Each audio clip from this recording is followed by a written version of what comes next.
శ్రీకాకుళం జిల్లా వ్యవసాయ ఆధారితమైంది.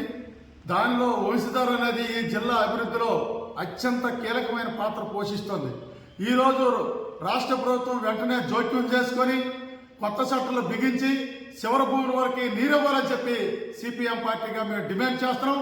2009లో షట్టర్ల కుంభకోణం జరిగిన తర్వాత నాటి నుండి నేటి వరకు కూడా షట్టర్లు బిగించకపోవడం వల్ల నీరు అనేది చివరి భూముల వరకు వెళ్ళడం లేదు. దానికి సంబంధించి షట్టర్లు బిగించకుండా మీరు చివరి భూములకి నీరు ఎలాగిస్తారని చెప్పి మేము సిపిఎంగా ప్రశ్నిస్తున్నాం.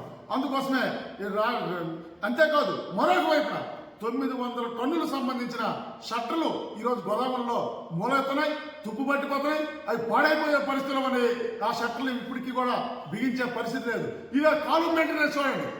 ఇవాళ మొత్తం ఎడమ కాలం అంతా కూడా 105 కిలోమీటర్లు, దానిలో 60 కిలోమీటర్లు అంటే ఎరమండలో నుంచి టెక్కల వరకు సుమారు మొత్తం అంతా కాలం అంతా కూడా శిథిలావస్థకు పడిపోయే పరిస్థితి వచ్చింది. మధువులు శిథిలావస్థలోకి వచ్చినాయి, నీరు వెళ్ళే పరిస్థితి లేదు.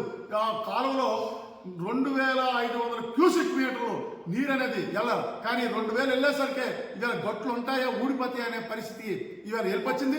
ఈ కాలం మెయింటెనెన్స్ సంబంధించి ఈరోజు లస్కర్లు ఉండాలి. 200 మంది లస్కర్లు ఉండేవారు. ఈ 200 మంది ఈరోజు 20 మందికి లస్కర్లకి వచ్చేసింది. ఇవాళ 20 మంది లస్కర్లతో ఏ విధంగా మెయింటెనెన్స్ చేస్తారని చెప్పి ఇవాళ మేము ప్రశ్నిస్తున్నాం.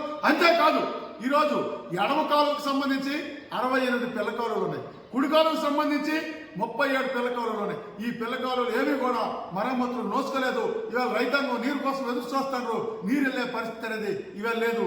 రాష్ట్ర ప్రభుత్వం వెంటనే జోక్యం చేసుకుని అవన్నీ మరమ్మతులు చేయాలని చెప్పి సిపిఎం పార్టీగా మేము డిమాండ్ చేస్తాం. అంతేకాదు ఇంకా అత్యంత కీలకమైంది, ఈరోజు బ్యారేజ్ నిర్మించి 50 సంవత్సరాలు కావస్తుంది.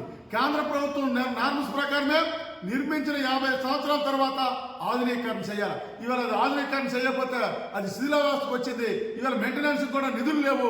ఏ రోజు ఏం జరుగుతుందో తెలియని పరిస్థితుల్లో ఇవాళ వంశధార బ్యారేజ్ ఇవాళ మనకుంది. అందుకోసం రాష్ట్ర ప్రభుత్వం వెంటనే జోక్యం చేసుకుని వంశధార బ్యారేజ్ ఆధునీకరణ చేయాలా, షట్టర్లు బిగించి చివరి వరకు నీళ్ళు ఇవ్వాలా, లస్కర్లని నియమించాలా, అదేవిధంగా పిల్ల కాలువలన్నీ కూడా మరమ్మతులు చేయాలని చెప్పి మీ సిపిఎం పార్టీగా డిమాండ్ చేస్తున్నాం. లేని పక్షంలో రైతాంగంతో కలిపి ఆందోళన చేస్తామని చెప్పి హెచ్చరిస్తున్నాం.